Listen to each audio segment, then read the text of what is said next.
Hello friends, स्वागत है आप लोग का हमारे यूट्यूब चैनल अस्ट्रोनॉमी क्लास में। आज के इस वीडियो में यहाँ पर हम बिहार पैरामेडिकल एग्जाम 2024 के लिए जो है हिंदी व्याकरण के पदबंध को जो है देखने जा रहे हैं और इसको जो है सारे हम इसके भेद को भी देखेंगे और सबको एक एक करके बार बार से समझेंगे।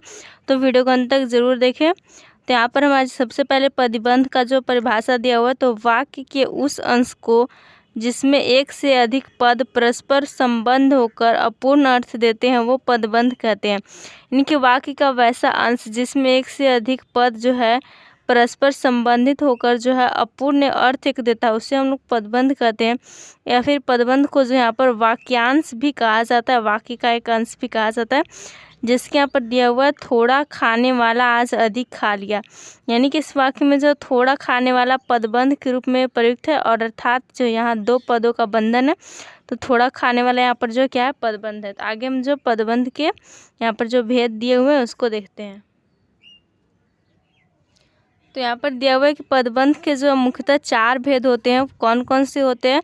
तो पहला यहाँ पर संज्ञा पदबंध, दूसरा है विशेषण पदबंध, तीसरा है क्रिया पदबंध और चौथा है क्रिया विशेषण पदबंध। तो सबसे पहले यहाँ पर हमारा संज्ञा पदबंध दिया हुआ, तो ये क्या होता है, तो संज्ञा के रूप में प्रयुक्त पद समूह को संज्ञा पदबंध कहते हैं। संज्ञा के रूप में जो प्रयुक्त पद समूह होता है इसी को हम लोग संज्ञा पदबंध कहते हैं। इसमें जो अंतिम शब्द होता है वह संज्ञा होता है।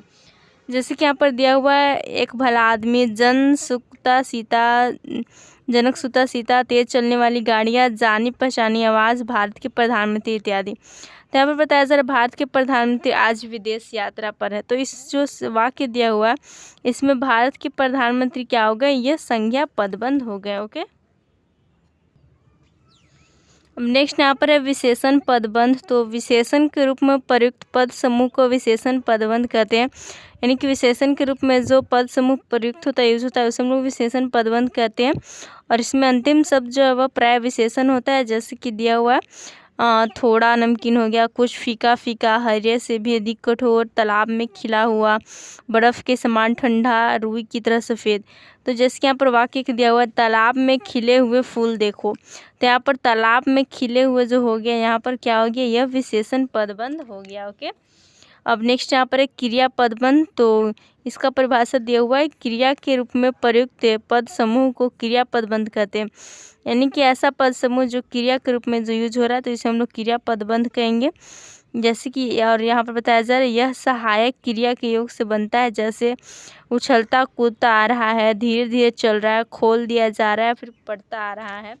यहाँ पर जो इसका एक वाक्य दिया हुआ है, हाँ देख सकते हैं यहाँ पर दिया हुआ है बच्चा उछलता कूदता आ रहा है। तो इस वाक्य में जो उछलता कूदता है और क्रिया के रूप में जो पद समूह है उछलता कूदता, तो ये हमारा क्रिया पदबंध हो गया। उछलता कूदता क्या हो गया, क्रिया पदबंध हो गया। ओके,